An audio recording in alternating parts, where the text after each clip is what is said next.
If anyone doubts that emergency powers can be abused, just look to Canada.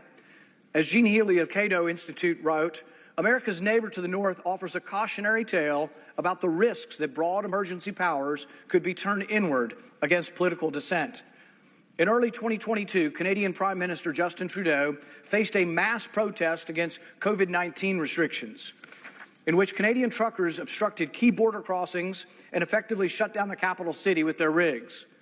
Instead of simply clearing out protesters and punishing them via conventional legal means, Trudeau invoked emergency powers broad enough to permit the financial unpersoning of anyone participating in the protest. He went to their bank accounts and took their money.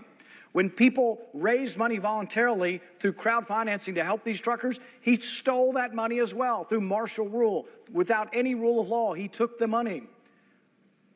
No transaction with the protesters. He took their money. People were locked up under martial law.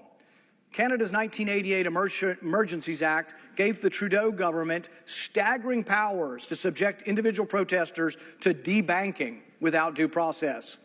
This is the danger of presidential power, of excessive presidential power. It isn't about any individual president, it's about all presidents of either party, because men and women will succumb to the desire for power. It's inherent in all. That's why we must have checks and balances. Deputy Prime Minister and Finance Minister Chrystia Freeland put it this way in describing Trudeau's martial law. As of February 2022, and a warning to the truckers, as of today, a bank or a financial service provider will be able to immediately freeze or suspend an account without a court order. The government of Canada, essentially Trudeau, could freeze a bank account without a court order, without due process of law. We are today serving notice. If your truck is being used in these protests, your corporate accounts will be frozen. The insurance on your vehicle will be suspended.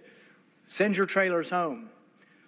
And while native-born Americans may think that emergency powers are to be used to target others, I would venture to guess that the Canadian truckers protesting COVID-era mandates didn't expect that their government would treat them as foreign adversaries and freeze their accounts.